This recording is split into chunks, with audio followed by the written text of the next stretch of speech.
Hello everyone and welcome to my new YouTube channel, Eat, Sleep, Reef, and I want to bring you guys along the way in my journey with my first saltwater tank. I am by no means a professional. My experience is pretty much just watching YouTube videos online, reading a little bit here and there on forums, and yeah, I want to bring you guys along the journey. Hopefully you guys learn something, make mistakes with me, and just have an overall great time. So let's get right to it. So this is the tank I started out with. It is a JBJ 48 gallon rimless. This is the aquascape I ended up doing on this. Here I'm kind of just making sure the spacing is right from the rock to the glass, just because when you do set up a tank, obviously you want it to look beautiful, but at the same time you want it to be easy to clean later down the road. Last thing you want to do is having a great tank, but it's kind of impossible to clean. So here I'm making sure all that's right before I throw in the live sand. I'm using premix salt water and just making sure everything is good to go there. So far, very happy. As far as my first aquascape, from having no experience, I can't complain. So here we are in the garage. This is how it all began. This is kind of the dry run. This is how I came up with the aquascape. I obviously fumbled with a few ideas, but overall very happy with it. Here you can see kind of like a little bridge on the right side. I did the same thing on the left side, just a little bit smaller. The fish can swim through there.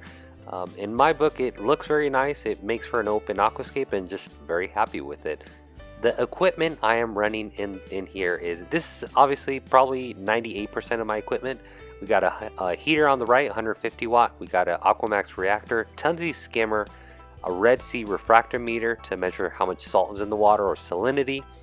We have a smart ATO, that's to top off the water, so I don't have to be doing it every day, because obviously water does evaporate. The salt doesn't, but the water doesn't, so we have to put back RODI water.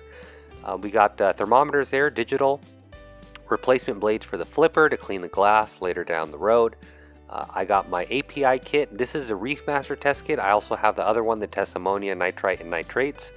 Fosguard, which I'm not running right now. I am running the carbon in the reactor. That's a reef welder you see there. That's what was used to put the aquascape together. I have Red Sea Reef Mature, which I'm not using. I went a little bit more with the natural way. I'll cover that a little bit later. Coral glue, pond matrix, and as well the 2-6 outlet power strips. These have individual on and off switches on each outlet. Just makes it so much easier when you're doing maintenance on the tank, or when you're doing something in the tank. Instead of pulling the whole thing out, all you gotta do is flip a switch. And in my book, it's all about convenience. Easy, because if it's hard, you're probably not going to do it that often, so I want to make sure it was very easy. The only thing I am missing here, I believe, is the gyre pump. That I'll get to in probably another video. So the stand from JBJ, when you get it, it comes black. It looked good black, but I am not a big fan of black. I absolutely love white, especially when it comes to furniture. So here we throw some primer on it, let the primer dry, and the finished product came out absolutely amazing. I don't know about you guys, but I'm very happy with it. I obviously did the inside, outside, so when someone's over and they look at it and we open the doors, the inside isn't black, they're like, whoa, this looks like it wasn't done right. So it looks like factory. I think I used bare paint other than the primer, but yeah, very happy with the results. So now we're just about to add the water, the live sand, and we got the rocks here on the ground. When I did the aquascape, I wanted the right and left side of the rocks to be independent, so they're not relying on each other for stability. Kind of just what I wanted, and yeah. So let's fill up the tank, get water in it, and now it's pretty much the waiting game. As far as cycling, making sure that the water clears up, because you do get a haze in it. I think it lasted me about 2 days. Because it's pretty much a waiting game between the cycling, between the water clearing. I'm sure what we all want to do as soon as we put water is automatically throw fish in there, but it can't be done, at least if you want to do it the right way. So this is kind of my living room setup, and just very happy with it. So to cycle the tank, what I meant about the more natural way, these here are freshwater mollies. Now, don't go out and buy these fish and throw them immediately in your saltwater tank. You must acclimate them.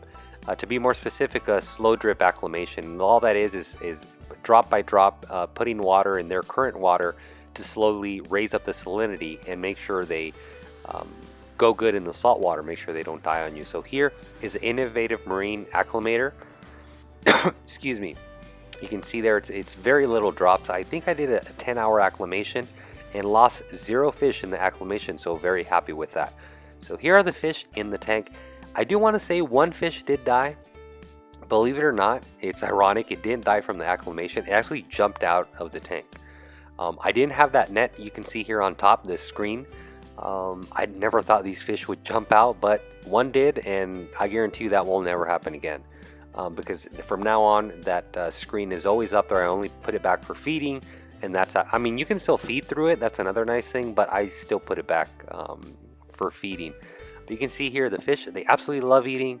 I really want them to start eating so our ammonia can kick in, our nitrite, our nitrates, and so on and so forth. So here is the first test with the first day the fish were in there.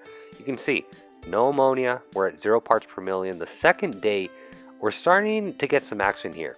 This is where I got excited. We're about 25 parts per million, and that just tells me the cycle process is probably on its way to begin. So the fish so far are doing very good. Like I said, they're eating a lot. They, in my book, they seem very happy. You know, as soon as they see me get close to the tank, they'll kind of come up and just want me to feed them. They're kind of like begging you to feed them. Typically, you don't want to overfeed, especially in the saltwater tank, because it just causes a lot of problems. We are in the cycle process, so from what I read, I don't overfeed, but I feed quite a bit because I do want that ammonia to build up. Now, one thing I do want to say, I do have a separate tank just in case the ammonia does get out of control. I can put these fish in there and take them out of harm's way and not make them suffer through that whole stage. So just want to make that clear, guys. I don't think I'm going to throw them in here, and if the ammonia gets like 8 parts per million, I'm just going to leave them in there. So no, I do have a separate tank just in case, you know, we do reach those deadly levels, because ammonia will kill your fish. Pretty much the cycle process, the way it works, I won't get into detail today, but you get ammonia, from there you get your nitrites then produce nitrates, which is a safer level for your fish, and typically if your nitrates are too high, it's because you need to do a water change. At least that's from what I learned. But like I said, I'll get into that in a few other videos. This is just pretty much showing you guys how I started my tank. Like I mentioned earlier before, I am by no means an expert. I've been doing this for a week. This tank has been running for a week. I've been reading for about a month, but physically doing this for about a week. So just want to show you guys how I've been doing it, my journey here, and so far no complaints. It's been very straightforward. I mean, on a skill level, I think anybody could start a tank so far, at least the way I've done it. It's been very simple. The aquascape was very straightforward.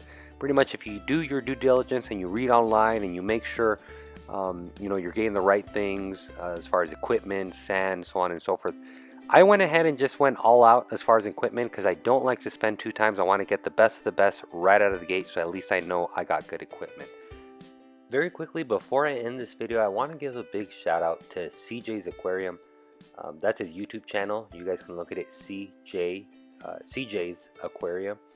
That's kind of who motivated me to really do this aquascape. If you guys check out his channel, especially when he started it, it's kind of like his, not really. The left rock, it kind of goes up to the surface. That's one thing I really wanted. But CJ has been very helpful, not only personally, but with his videos. I really want you guys to check him out. Once again, CJ's Aquarium. Just want to give him a shout out. I know for a fact all the equipment I'm running, it was all thanks to him. I think other than reactor, there's like 1 or 2 things we're using differently. I think the auto top off and the reactor. But other than that, he's a great guy, great YouTube channel. So be sure to check him out. That's pretty much it for today, guys. I'm gonna have more videos later coming up, follow-up videos. But yeah, hopefully you guys enjoyed today's video. As always, guys, thanks for watching. Till next time.